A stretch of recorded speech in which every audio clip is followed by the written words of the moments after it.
नमस्ते बच्चों।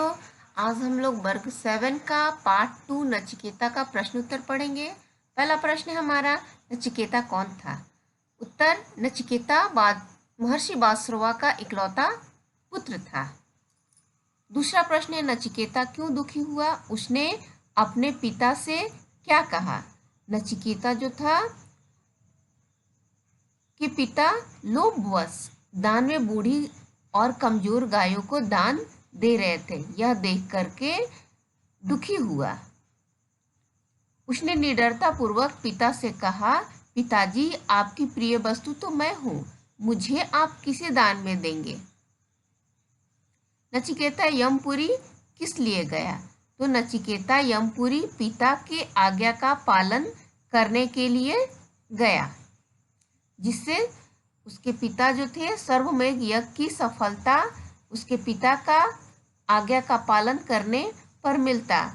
इसके लिए माता पिता का आज्ञा ब्रह्म वाक्य था, क्योंकि उसके पिता ने उसे क्रोधवश यमराज को दान में दे दिया था। चौथा प्रश्न है, नचिकेता को यमपुरी के मुख्य द्वार पर क्यों रुकना पड़ा? उत्तर है, यमराज यमपुरी से बाहर गए थे, इसलिए नचिकेता को यमपुरी के मुख्य द्वार पर रुकना पड़ा। पांचवा प्रश्न है, नचिकेता ने यमराज से क्या क्या वर मांगा? उत्तर है, नचिकेता ने यमराज से पहला वर मांगा कि पिताश्री का मुझ पर से क्रोध शांत हो जाए, उन्हें सर्वमेघ यज्ञ का सुफल प्राप्त हो। दूसरा वर मांगा जिस विद्या से भय उत्पन्न न हो वह मुझे प्राप्त हो। तीसरा वर मांगा, आप मुझे आत्मा का रहस्य समझाइए। छठा प्रश्न है, नचिकेता यमराज से किस तरह का रहस्य जानना चाहता था? सही विकल्प के सामने सही निशान लगाइए। इसमें होगा आत्मा का रहस्य नचिकेता यमराज से जानना चाहता था। सातवां प्रश्न है, किसने किससे कहा? मृत्यु के मुख में पहुंचकर कोई नहीं लौटा वत्स, यह महर्षि बासुरवा ने नचिकेता से कहा। ख नंबर है, छोटा मुंह और बड़ी बात करता है, यज्ञ की मुझे चिंता होनी चाहिए, तुझे नहीं, यह महर्षि बासुरवा नचिकेता के पिता ने नचिकेता से कहा। ग नंबर, आप तो यमपुरी जाने की आज्ञा पहले ही दे चुके हैं,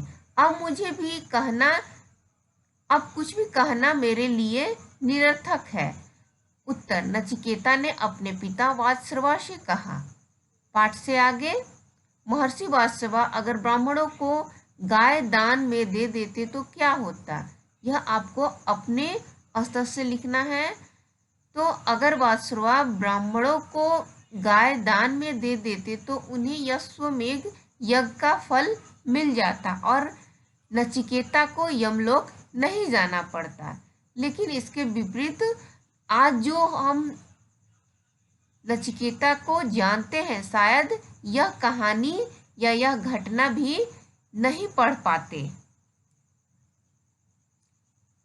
प्रश्न 2 है, यमराज से यज्ञ से क्या तात्पर्य है? तो यज्ञ का तात्पर्य होता है किसी कार्य के लिए विधिवत पूजन व हवन करना यज्ञ देवता का। प्रश्न 3 है, अगर आपको 3 वर मांगने के लिए कहा जाए तो आप क्या मांगेंगे? पहला, स्वस्थ शरीर रहने का वरदान मांगेंगे। दूसरा है विद्या का वरदान मांगेंगे और तीसरा कर्मनिष्ठ होकर सत्य का पालन करने का वरदान मांगेंगे।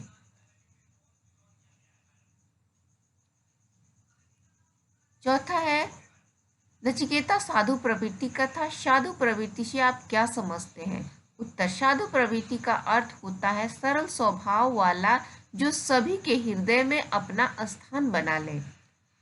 व्याकरण से इनके पर्यायवाची शब्द बताइए। पुत्र, वत्स बेटा, सुत तनय पिता, जन्मदाता जनक बाप तात, यमराज यमपति, दक्षिण दिक्पति और काल,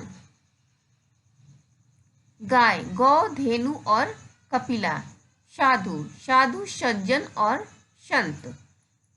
इनके विपरीतार्थक शब्द बताइए। उत्तर, सत्य का असत्य, धर्म अधर्म, सहिष्णु असहिष्णु, इच्छा अनिच्छा, संपन्न और विपन्न। देखिए, समझिए और लिखिए। जैसे यहाँ पितृभक्त लिखा है तो पितृ जोड़ भक्त, सहन शक्ति, सहन जोड़ शक्ति, मुखमंडल मुख जोड़ मंडल, गौशाला गौ जोड़ शाला, महायज्ञ महा जोड़ यज्ञ, ब्रह्म वाक्य ब्रह्म प्लस वाक्य, कर्मनिष्ठ कर्म जोड़ निष्ठ, आत्मज्ञानी आत्म जोड़ ज्ञानी। चौथा है, अनेक शब्दों के लिए एक शब्द लिखिए। जो पिता की भक्ति करता हो उसे पितृभक्त कहते हैं। जो सब कुछ जानता हो, सर्वज्ञ, जिसने आत्मा का रहस्य जान लिया हो, आत्मज्ञानी, जिसने दृढ़ निश्चय कर लिया हो, दृढ़ निश्चयी, जो सहनशील हो, सहिष्णु।